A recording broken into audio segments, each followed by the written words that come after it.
আমার মনে হয় ৭৭ সালে এমার্জেন্সির সময়ও এই জিনিস হয়নি। আমি বিরোধী দলনেতা, আমাকে 1 ঘন্টা এখানে আটকে রাখা হয়েছে। আমার সিকিউরিটিকে, পিএসওকে কলকাতা পুলিশের লোকেরা বললো অপেক্ষা করুন, জেনে আসছি, আর জেনে আসেনি। আর আমি মমতা বন্দ্যোপাধ্যায়ের মতো ভাঙচুর মারপিটের রাজনীতি করি না। আমি বেড়া নিচে হাত লাগাইনি। আমি এখানে 1 ঘন্টা ওয়েট করেছি in presence of every media. Governor সাহেবের ওএসডি এবং তার এডিসি কে মেসেজ করেছি।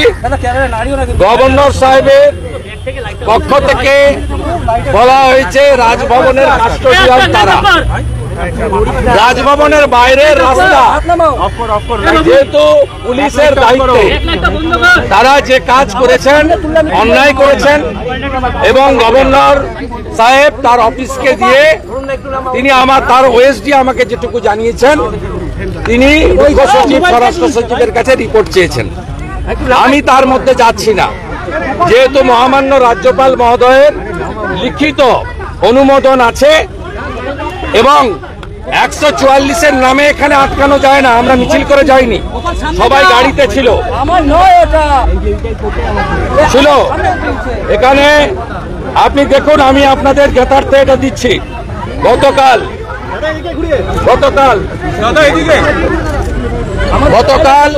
Governor office 200 victim with LOP, they written allowed us, but under the leadership of Mirad Khalid, না কে আছে জানি না, ওর নামটা আমি উচ্চারণ করতে পারি না, ওনার নেতৃত্বে বিনীত গোয়েলের নির্দেশে, মমতা ব্যানার্জির নির্দেশে আমাদের আটকানো হয়েছে।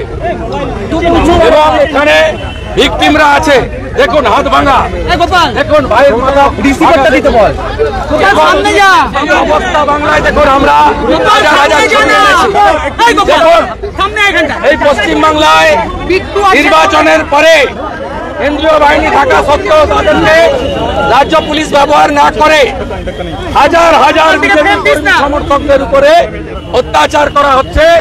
আর সাংবিধানিক প্রধানের কাছে তার লিখিত অনুমোদন সত্য জ্ঞাপন দিতে দেওয়া হচ্ছে না, তথ্য দিতে দেওয়া হচ্ছে না। আমি আমার পক্ষ থেকে রাজ্যপালকে লিখিতভাবে মেইল করেছি। ভিকটিমদের পক্ষ থেকে মামনি দাস তিনি লিখিত কমপ্লেন করেছেন। আমরা উচ্চ আদালতের হস্তক্ষেপ চাইব এবং কলকাতা পুলিশের বিরুদ্ধে দৃষ্টান্তমূলক ব্যবস্থা যাতে না হয় তার জন্য আমরা করব। এবং মমতা ব্যানার্জিকে বলে রাখি, একটা ডেপুটেশন ভিতরে দিয়ে আমাদের প্রতিবাদের আওয়াজ যতটা না সোচ্চার হতো, আপনার পুলিশ আপনার নির্দেশে স্বাধীনতার পরে যা হয়নি প্রথমবার করলেন। আপনি শুনে রাখুন, আমরাও 2,35,00,000 মানুষের ভোট পেয়েছি, আমাদের সঙ্গেও 39% ভোটারের প্রত্যক্ষ সমর্থন রয়েছে। তাই আপনি পারেন না এইভাবে আপনার পুলিশকে ব্যবহার করতে। এই লড়াই আরো তীব্র হবে এবং ধন্যবাদ মমতা পুলিশকে, তারা আজকে আমাদেরকে এখানে আটকে দিয়ে, আমাদেরকে ঢুকতে না দিয়ে গোটা পশ্চিমবঙ্গের জনগণকে, যারা তৃণমূলকেও ভোট দিয়েছেন, তারাও মমতা ব্যানার্জির ফ্যাসিবাদী চরিত্র এবং তার যে প্রতিহিংসা পরায়ণ নিষ্ঠুর ভাবমূর্তি, সেটা জনগণ আজকে দেখতে পেল। আমরা পরবর্তী পদক্ষেপ যা করার করব। গভর্নরের কাছে আমরা একদম ঘটনা, লিখিতদের তালিকা, ছবি প্রত্যেকটা জায়গায় আমরা নিয়ে এসেছিলাম এবং নিশ্চিতভাবে আমরা পরবর্তীকালে, যেহেতু আমার জনস্বার্থের মামলা হাইকোর্ট গ্রহণ করেছেন, 18 তারিখে শুনানি করবেন প্রধান বিচারপতির, মাননীয় প্রধান বিচারপতির বেঞ্চ, সেখানে আমরা যা করার করব। আর আজকে যেভাবে রাজভবনের লিখিত অনুমোদন সত্ত্বেও ডিটেইনড করা হয়েছে, আমাদের আটকানো হয়েছে এবং কার্যত সাংবিধানিক প্রধানকে, তার অফিসকে, এলওপিকে আজকে চ্যালেঞ্জ করা হয়েছে। আমরাও এর চ্যালেঞ্জ সঠিক জায়গায় আগামী কালই করব। বিনীত গোয়েল প্রস্তুত থাকুন, আপনাকে আমি হুঁশিয়ারি দিয়ে যাচ্ছি। কিন্তু রাজ্যপালকে মান্যতা দেওয়া হচ্ছে না, রাজ্যপালের নির্দেশকে। এই জিনিস কোনোদিন দেখেছেন? আপনার পিতৃদেবকে, আপনার আরো অগ্রজদেরকে জিজ্ঞেস করবেন তো, কেউ দেখেছেন? এই রাজ্যের যারা দীর্ঘদিন ধরে দশকের পর দশক রাজনীতি করেন, সংবিধান করেন, বিভিন্ন পেশার সঙ্গে যুক্ত আছেন, ইনক্লুডিং মিডিয়া।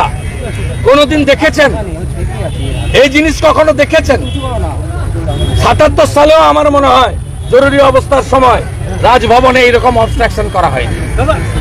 পারমিশন নেওয়া থাকলেও जो रोक के रखा है उसको पूछिए।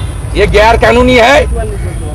ये सीधा सीधा गवर्नर जो कॉन्स्टिट्यूशनल हेड है उसका ऑफिस को चैलेंज कर रहा है और एलओपी को रोक दिया डिपुटेशन देने के लिए, विक्टिम को रोक दिया। इतना इतना छोटा छोटा लड़का लोग इस तरीके से, ये तो सैंपल है।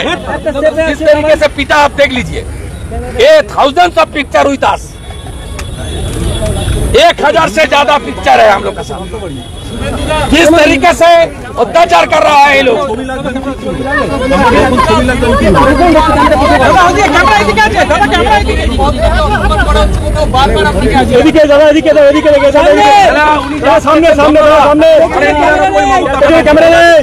আমি ওখানে গিয়ে ডেপুটেশন দিলে আপনারা বাংলার মানুষকে মমতা ব্যানার্জির আসল চরিত্রটা দেখাতে পারতেন না। মমতা ব্যানার্জিকে নিষ্ঠুর চরিত্র, গণতান্ত্রিক চরিত্র, ফাঁসিবাদী মানসিকতা আবার পশ্চিমবাংলার জনগণ দেখেছে কিভাবে মানুষকে মেরেছে। দেখুন, এই ছোট ছোট বাচ্চাগুলোকে ছাড়া করেছে। এই কি বাংলার মেয়ে নয়? এই কি বাংলার শিশু নয়? এইভাবে মাথাটা দেখুন, এর হাত দেখুন। এরকম 1200 ভিকটিম আছে আমাদের হাতে যাদেরকে ফিজিক্যাল অ্যাসল্ট করেছে। 10,000 লোক আছে যাদের ধরছাড়া করেছেন। দোকান বন্ধ করেছেন 7,000, রেশন বন্ধ করেছেন 25,000। সব তথ্য নিয়ে এসেছিলাম। এই লড়াই চলবে। হুঁশিয়ার থাকুন মমতা ব্যানার্জি, আপনি পারবেন না আটকাতে গণতন্ত্রে। দাদা, পারমিশন থাকলেও কি পুলিশ এইভাবে আটকাতে পারে? পারমিশন রয়েছে তাও কি পুলিশ এভাবে আটকাতে পারে? তার আগেও তো আপনি অনেকবার এসেছেন, তখন তো আটকানো হয়নি। উত্তর আপনি রিপোর্ট দেবেন। আপনি অন্তত গত 3 বছরে 100 বার আমাকে কভার করেছেন। আপনি উত্তর দেবেন। আর 144 এর গল্প কি আছে? কোনো মিছিল ছিল না। এটা গভর্নর নিজে ডেকেছেন। এটা গভর্নরকে চ্যালেঞ্জ। গভর্নর নিজে ডেকেছেন। গভর্নর 200 ভিকটিমকে ডেকেছিলেন। গভর্নর 12,000 ভিকটিমকে ডাকেন।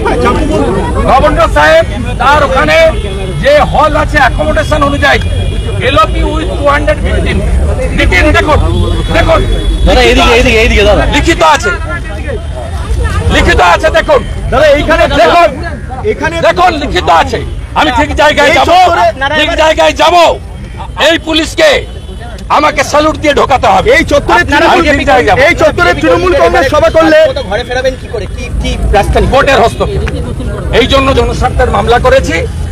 এই জন্য 2021 সালে যেভাবে ফিরিয়েছিলাম, এরা মোটা ভাত মোটা কাপড় নিয়ে থাকবে কষ্টে, কিন্তু তাদের সম্মানের সঙ্গে বাড়ি ফেরাবো। তারপর যদি আক্রমণ করে যেভাবে বিগত দিনে আক্রমণ উঠেছে ভবিষ্যতে।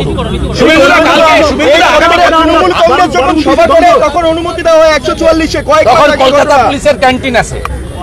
কলকাতা পুলিশের ক্যান্টিন এখানে দাঁড় করানো হয় তৃণমূলের লোকদের খাওয়ানোর জন্য। শুভেন্দু আগামীকাল খেজুরি যাচ্ছে, তৃণমূল কংগ্রেসের প্রতিনিধি দল আমি যাচ্ছে। সবাই সব জায়গায় যেতে পারে, কোথাও তো 144 জনই বাধাও নেই, কেউ কাটো যাবে না। রাজনৈতিক কর্মকাণ্ড ওরা আটকায়, ওদেরকে জিজ্ঞেস করুন, আমার কোনো আপত্তি নেই। সবাই সব জায়গায় যাবে, কেন যাবে না?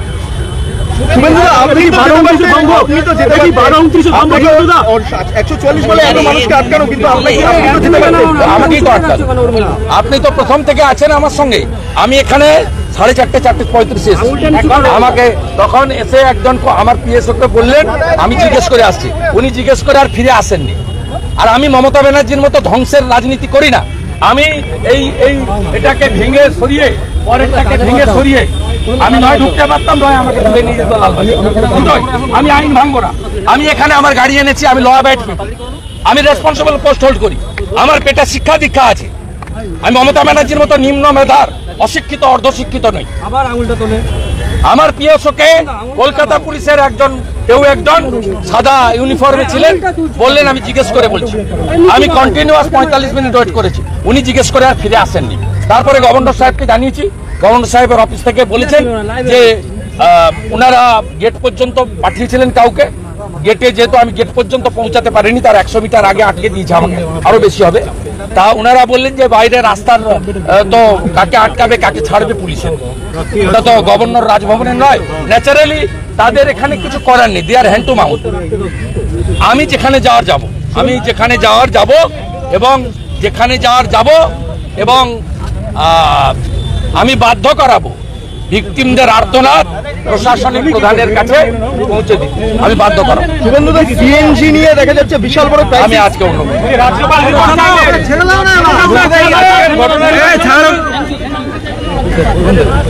অধিকারের মধ্যে পড়ে উনি জানতে চেয়েছেন আত্মহত্যা লেখে, আর আত্মহত্যাকে মমতা ব্যানার্জি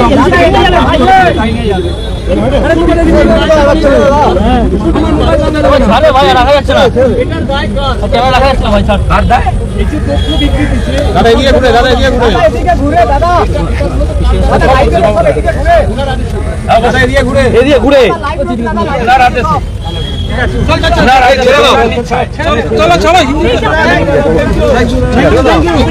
থ্যাংক ইউ দাদা, থ্যাংক ইউ।